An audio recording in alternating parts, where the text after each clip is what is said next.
Hey there. Thanks for spending some time and joining me for another episode of Blind Buys. I could yammer on for hours, I'm sure, about how I have not been consistent with my uploads and how sorry I am about that. I'm not going to do that. I do apologize. I do the best that I can, and I just don't need to keep saying it. Work's been busy. You'll have that, but we're pressing on as normally as ever. So, as you have seen from the title, we are doing the Roland Garros edition of L.12.12 Blanc by Lacoste. I think I chose this one because honestly, I don't really see anybody ever talking about it. Its EDT counterpart gets talked about fairly often. It's not the biggest, the baddest guy on the playground, but it does get talked about in the summers, and it gets more recognition. The L1212 line is rather vast from what I know. There's a lot of flankers in that. I don't really have too much desire to go down every single path that the L1212 has, but I did want to compare and contrast the two L1212. I've said L1212 about 12 times plus. I wanted to compare the Blancs since this is an EDP and the EDT is obviously an EDT. So I was not completely aware when I purchased this that it was not just an EDP version of the EDT. This is its own thing, being the Roland Garros edition. I looked at the notes a couple months ago, and it's been rolling around in my mind for, as long as I have known vaguely what the notes are. They are rather interesting, at least the listing on Fragrantica. And for that reason, I think it's worth spending some time with. I think that I should probably shut up and open the box already, eh? So yeah, it's been very hot out, and I've been wearing Coral Fantasy, which you should be able to watch the video of that by now, if you're interested. That was perhaps a bit heavy for the intense heat that we had come through. It worked out okay. Nobody was complaining. I certainly did not complain myself, but it was perhaps a bit heavier than I would have liked. That being said, we made it through, and now we are attempting to get something perhaps a little more summer oriented. Got a little extra plastic there, we just pick it off. So easy coming out of the bottom. We always like coming out of the bottom. Let's show you this box since it is sort of interesting. It's got this polo shirt on the back, and under the shirt it says L'Esprit du Polo dans un parfum, which is iconic polo shirt spirit in a fragrance. Judging by the notes listing, I would say this is more of a tennis theme in general, but the manufacturer says it's the shirt, so we'll go with the shirt. And it's kind of got this funny, like 7/8 dress kind of going on. And we'll just open them right up there for you, and you get the first look. Oh, that's kind of funny. It's got, oh, all right. I wonder if they do this on all the bottles. The little alligator is it's the embroidered patch that's on the polo shirts. Like literally it's embroidered. That's funny. Nice bottle, pretty decent presentation. The RG is actually painted on there. Textured back. You might not be able to tell, but textured back. So that's pretty funny. Cheap plastic Lacoste cap. They are, for the most part, pretty cheap. And without jammering on too much, let's just give ourselves a Juan 2. Uh-oh. Little squirt ski on the third. And it took a fourth for something to work out here. Let's give ourselves a couple of squats because we got some work to do, even though it's getting a little later in the evening. I'm kind of doing this at 7 o'clock or so, which generally later than I like to do. We don't have any nice outside light working with us. As we let this kind of waft out, let's kind of get a little extra on there. Send it up into the nozzle holes. Let's read out some main accords, and this is where things start. I don't know why I put the box or the bottle right back into the box. This is where things start to get a little different.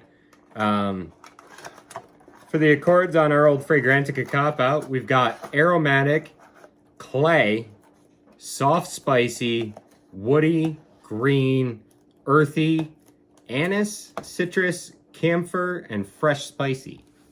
So that clay accord, kind of a little different. In the top, as far as notes, we've got star anise, finger lime, and grapefruit. In the middle, some parsley, eucalyptus, and clary sage. And in the base, it's listing clay, sage, cedar, and vetiver.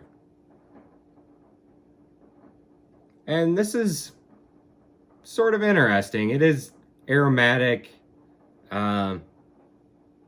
It's green. It's kind of a green fragrance. I don't know how citrusy it really is. I wouldn't call it citrusy. It's certainly aromatic and green. The parsley is... I forgot about the parsley being in there. That's interesting. It kind of does... I don't know. It's kind of is there. It smells like green herbs, fresh picked from the garden. It's interesting. This is maybe not exactly what I was hoping for, but it's pretty good. I'm really gonna have to wear this for a few days in order to get any sort of sound opinion on it. It's just sort of different. It's very green coming out of a white bottle. I was kind of expecting something a little fresher, like tonka heavy.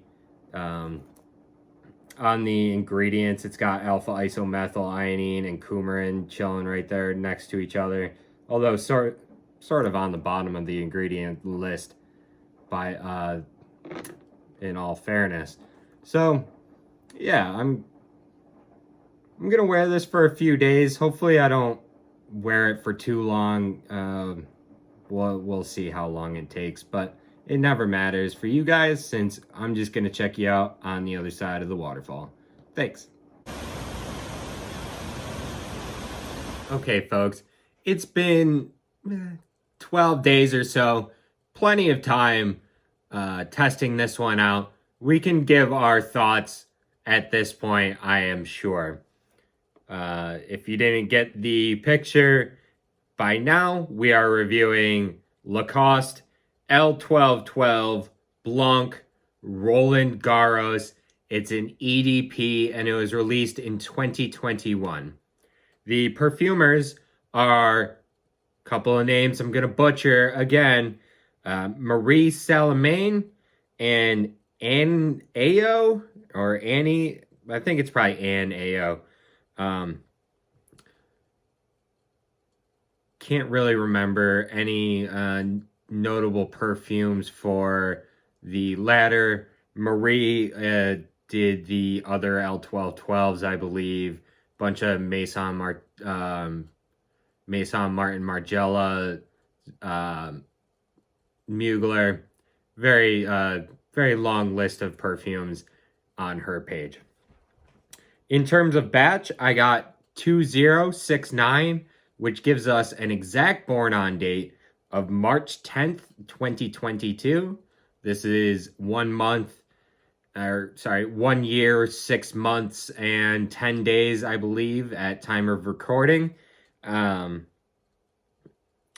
it held up perfectly fine for being almost 2 years old or getting to be 2 years old. In terms of housekeeping, I got this off of Fragrance Net for $54.59. They put 3.3 ounces on the bottle, and that works out to $16.54 an ounce, which is like remarkable, really. We'll get more into that, but that price point, $16.50 an ounce, crazy. $50, $55 a bottle, very good. All right, very good. The projection on this is a 6 to 7 out of 10. It's good. It's standoutish, but not abrasive, not obnoxious. It's not that 8, 9, 10 where you're just gassing people out, but it is noticeable on your own body throughout the day. You can wear this for the longevity, 8 to 10 hours, a full workday plus, and throughout those 8 to 10 hours, you're still going to get wafts of yourself, unlike on some other fragrances that have slightly closer projection. They don't waft out as hard. They stay close to the skin. They're still there for maybe that entire 8 hours, but not pushing off. It's very noticeable when working close to other coworkers and stuff.